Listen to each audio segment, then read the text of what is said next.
सबैजनालाई प्रभु यीशु ख्रीष्टको नाममा जय मसीह। हेम सागर रसाइली अफिसियल युट्युबमा तपाईँ सबैजनालाई स्वागत छ। यदि तपाईँले पहिलोचोटि यो बाइबल अध्ययनलाई हेरिरहनु भएको छ भने तपाईँले सब्स्क्राइब गर्न नबिर्सिनुहोस् अनि बेल आइकनलाई दबाउनुहोस्, जसद्वारा तपाईँ कहाँ हरेक शिक्षा सिधै आइपुग्नेछ। प्रियजनहरू, तपाईँले जुन प्रकारले बाइबल अध्ययनहरू हेरिरहनु भएको छ, तपाईँले कमेन्ट गरिरहनु, लाइक गरिरहनु भएको छ, म त्यसको आभारी छु। यसले मेरो फाइदा होइन, यसले तपाईँको फाइदा गर्दैछ, किनभने गहिरो गहिरो वचन दिनहुँ तपाईँको आउँदैछ। र आज पनि हामी परमेश्वरको वचनलाई हेर्नेछौँ। आजको बाइबलको विषय छ इसाईहरूको एकताको शक्ति, द युनिटी अफ बिलिभर्स।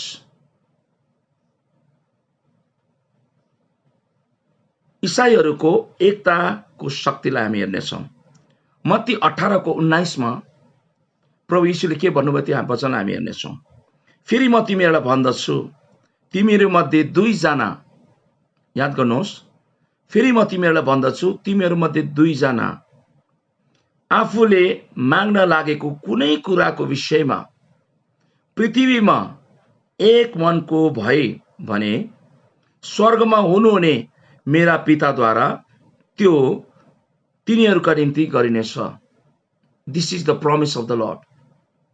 यो प्रभुले यीशुले बाँध्नु भएको प्रतिज्ञा हो तपाईँ अनि मेरो निम्ति। तपाईँ अनि मसँग उहाँले यहाँ प्रतिज्ञा बाँध्नु भएको छ। उहाँले के भन्नुभयो? तिमीहरूलाई भन्दछु, तिमीहरू मध्ये दुईजना। यहाँ भिडको कुरा गरेको छैन। यहाँ कतिजना मान्छे, कति पैसाको शक्ति त्यो यहाँ भनेको छैन। यहाँ धेरैपल्ट हामी पैसाको शक्तिमाथि हामी के गर्छौँ? भर पर्छौँ। धेरैपल्ट हामी भिडमाथि भर पर्छौँ।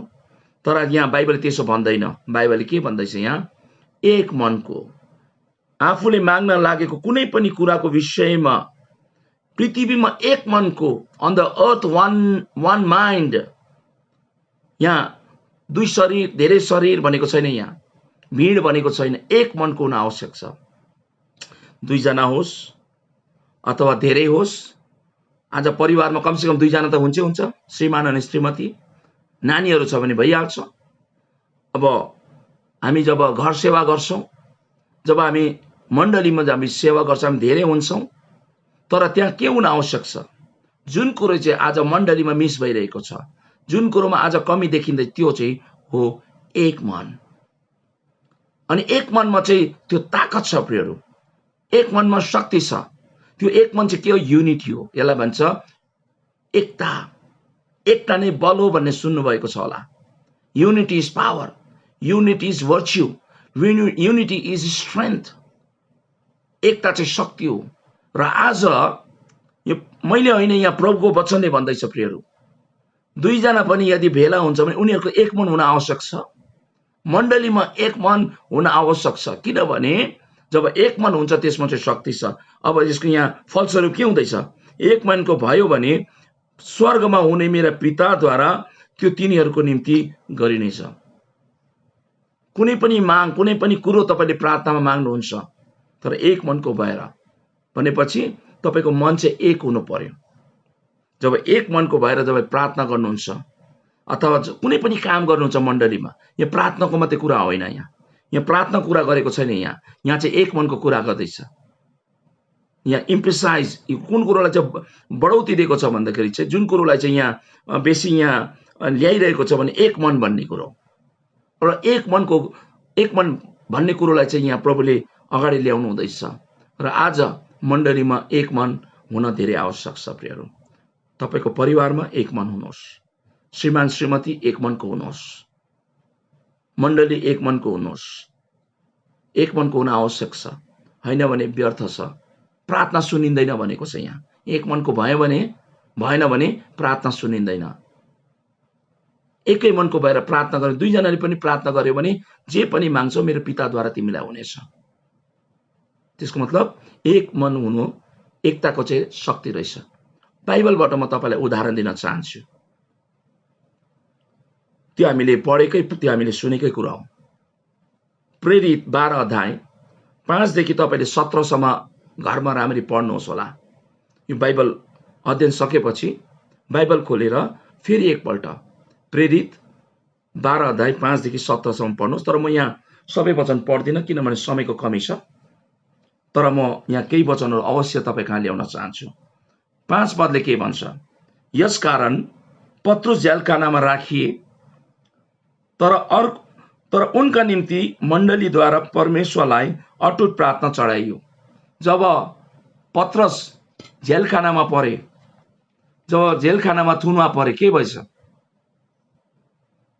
मण्डली यहाँ रुन थालेन, मण्डलीले प्रतिक्रिया देखाएन, मण्डली डराएन, तर मण्डली एकजुट भए। आमेन।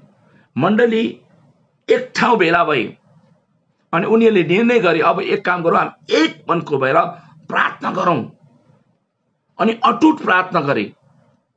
चर्च वाज प्रेइङ फर्वेन्टली, लगातार। अटुट भनेको चाहिँ नरोकिकिन, सबैजना एक मनको भएर उनीहरूले प्रार्थना गरे। फलस्वरूप त्यसको फल चाहिँ के भयो? त्यो वचनलाई हामी यहाँ हेर्नेछौँ प्रियहरू। म केही वचन तपाईँको निम्ति पढ्नेछु। अनि हेर, मण्डलीले प्रार्थना गरेपछि के भयो? अनि हेर, प्रभुका दूत उनको छेउमा उभिए र झ्यालखानामा ज्योति चम्कियो र तिनले पत्रुसलाई कोखामा हिर्काएर छिटो उठ भन्दै उनलाई उठाए। अनि उनका साङ्लाहरू उनका हातबाट खसे। अनि स्वर्गदूतले उनलाई भने, कमर कस र आफ्ना जुत्ता लगाऊ। अनि उनले त्यसै गरे। अनि तिनले उनलाई भने, हेर, वस्त्र ओढ र मलाई पछ्याऊ। अनि उनी निस्केर तिनको पछि लागे। अनि स्वर्गदूतद्वारा गरेको कुरा साँच्चैकै हो भनी उनलाई थाहा भएन। तर उनले म दर्शन देखिरहेको छु भन्ने सोचे। तब उनीहरूले पहिलो र दोस्रो पहरादार चौकी पार गरे। तब उनीहरू एउटा फलामको ढोकानेर आइपुगे जहाँबाट सहर पुगिन्थ्यो। त्यो उनीहरूका निम्ति आफै खोलियो।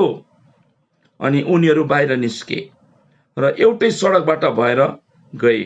अनि तुरन्तै स्वर्गदूत उनलाई छोडेर गए।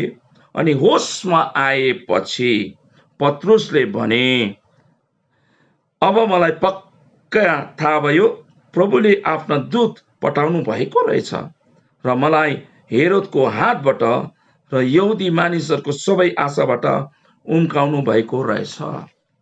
प्रिय, हामीले यहाँ ठुलो एउटा चमत्कार, यसलाई भन्छ मिरेकल। चमत्कार चाहिँ बिमारी जाति मात्रै हुनु होइन, अन्धाले देख्नु मात्रै होइन। पहिलो कुरो चाहिँ तपाईले आफैले अनुभव गर्नुपर्ने कुरो एक मनको। पत्रस त्यहाँ जेलखानामा सुतिरहेको थियो। मण्डलीको प्रार्थनाले परमेश्वरलाई कर लगायो। त्यहाँ स्वर्गदूत पठाउनलाई स्वर्गदूत आए अनि उसलाई कोखामा हिर्काएर के भने, उठ अनि आफ्नो जुत्ता लगाऊ, वस्त्र लगाऊ, अघि खास्टो ओढ, मेरो पछि लाग। अनि के भयो? उनीहरू भनौँ पत्रसको त्यो साङ्लोहरू टुटे, जेलखानाको फलामहरूको त्यो द्वारबाट उनीहरू निस्किँदै गए, एउटा दुईटा, अनि मेन गेटबाट पनि उनीहरू निस्के, बाहिर गए। हामी जब मण्डलीले एक मन भएर प्रार्थना गर्छ, अथवा जब मण्डली एक मन जब हुन्छ नि, त्यसमा यस्तो ताकत छ प्रियहरू। यहाँ पत्रसले त्यो अनुभव गरेको छ, मण्डलीले त्यति बेला अनुभव गरेको छ। उनीहरूको प्रार्थनामा यति शक्ति थियो। उनीहरू एक मनको भएर, जब तपाईँ एक मनको जब हुनुहुन्छ नि, असम्भव कुरो सम्भव हुन जान्छ। किनभने हाम्रो परमेश्वर चाहिँ असम्भवको परमेश्वर हो। असम्भवलाई सम्भव गर्ने परमेश्वर हुनुहुन्छ उहाँ। अनि पत्रस चाहिँ जेलखानाबाट रिहा भए। परमेश्वरले God rescued Peter from the prison, release त्यहाँ जेलखानाबाट नि। किनभने मण्डली एक मनको भएको थियो। र आज मण्डली जब एक मनको हुन्छ, कुनै यस्तो शक्ति छैन, कुनै यस्तो शैतानको ताकत छैन, कुनै यस्तो समस्या छैन, कुनै यस्तो परिस्थिति छैन जो मण्डलीमाथि हावी हुन सक्छ, इसाईहरूमाथि हावी हुन सक्छ। याद गर्नुहोस्, हामी एक मनको हुन आवश्यक छ। जब एक मन हुन्छ नि, जब एकतामा जब हामी आउँछौँ नि, त्यसमा ताकत छ प्रियहरू। अनि त्यो चाहिँ परमेश्वरले देख्न चाहनुहुन्छ अनि त्यसको सुनवाई चाहिँ परमेश्वरले गर्नुहुन्छ। यसकारणले गर्दा आजको वचनबाट हामीले सिकेका छौं कि इसाईहरूको एकतामा शक्ति छ। भनौँ न, एकतामा शक्ति छ। यसै कारणले आज तपाईको परिवारमा होस्, श्रीमान श्रीमती एक मनको हुनुहोस्। परिवारमा आमा बाउ छोरा छोरी एक मनको हुनुहोस्। सासू बुहारी एक मनको हुनुहोस्। कुनै पनि कुरोले तपाईलाई भनौँ न दुई मनको नबनाएको होस्, त्यसले तपाईको एकतालाई नतोडेको होस्। शैतान चलाक छ, त्यसले हाम्रो बललाई, त्यसले हाम्रो शक्तिलाई, त्यसले हाम्रो एकतालाई तोड्न चाहन्छ। यसकारणले गर्दा हामी एक मनको हौं, त्यो चाहिँ प्रभुले देख्न चाहनुहुन्छ अनि त्यसको ठूलो शक्ति छ, जुन शक्ति हामीले यहाँ हेरेका छौं। यीशुले भन्नुभएको छ, एक मनको भएर कुनै पनि कुरोको लागि माग्दैछौ भने मेरो पिताद्वारा त्यो गरिनेछ। त्यो चाहिँ एकताको शक्ति हो, एक मनको शक्ति हो। र प्रभुले आजको वचनद्वारा तपाई सबैजनालाई धेरै धेरै आशिष दिएका हुन्। सब्स्क्राइब गर्न नबिर्सिनुहोस्, लाइक गर्नुहोस्, अघि कमेन्ट गर्नुहोस्। मेरो व्हाट्सएप नम्बर छ अनि मेरो एउटा किताब छ मैले लेखेको, एपोस्टल पॉल एन्ड हिज कम्प्यानियन्स। त्यो इंग्लिश किताब हो। खाली त्यसको दाम 150 रुपैयाँ मात्रै हो भारतमा। तपाईले किन्न सक्नुहुन्छ। बाहिर देशमा पनि तपाईले अमेजनद्वारा किन्न सक्नुहुन्छ। र यो भन्दै आजको बाइबल शिक्षालाई यहाँ राख्दछु। र आज हामीले हेर्यौं कि एकतामा चाहिँ के रहेछ, शक्ति छ। इसाईहरूको एकतामा के छ, शक्ति छ। र परमेश्वरले आज तपाई सबैजनालाई धेरै धेरै आशिष दिएका हुन्। सबैलाई जय मसीह।